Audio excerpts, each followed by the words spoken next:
All right, how's everybody doing? Monday Bible study. Daniel 9, 6 through 12. Neither have we hearkened unto thy servants, the prophets, which spake in thy name to our kings, our princes, and our fathers, and to all the people of the land. I'm going to go ahead and read this in the New Living. This is Daniel's prayer uh, to God, um, lamenting over Israel's not following God's commandments, uh, taking part in pagan celebrations, and so forth. Uh, well, you'll get the idea. It's just a lot of lamenting. Definition of lamenting: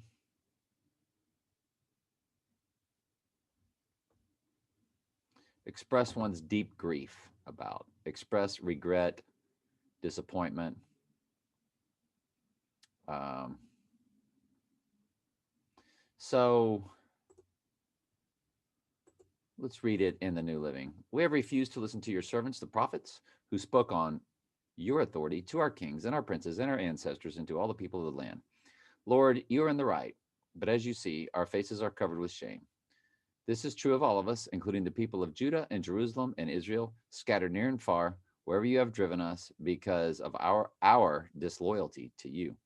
O Lord, we and our kings, princes, ancestors are covered with shame because we have sinned against you.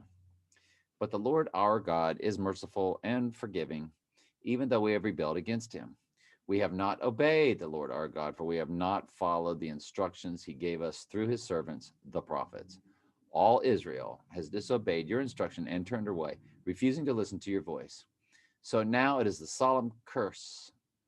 So now the solemn curses and judgments written in the law of Moses, the servant of God, have been poured down on us because of our sin. You have kept your word and done to us and our rulers exactly as you warned. Never has there been such a disaster that as has happened in Jerusalem. For me to get through the King James on that, all of that was done correctly. There was nothing um, ambiguous about any of it. But I just, it's a lot easier to get through with understanding just going through the easier to read version on that one. Then took they him and led him and brought him to the high priest's house, and Peter followed afar. And when they had kindled a fire in the midst of the hall, they were set down together. Peter sat down among them. And a certain maid beheld him and sat by the fire and earnestly looked upon him and said, this man is also with him, is also with Jesus. Remember the cock crowing three times that Jesus said he would take place, or he would deny him before the cock crowed.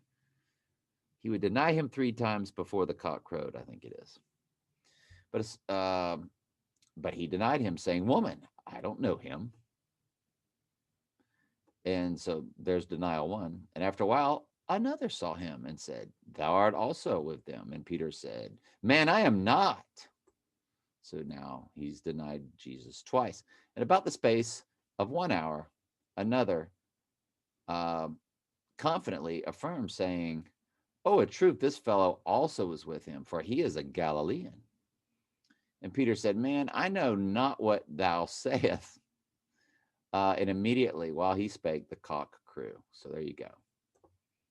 And the Lord turned and looked upon Peter, and Peter remembered the word of the Lord, what he had said unto him, before the cock crows, you shall deny me three times. And Peter went out and wept bitterly.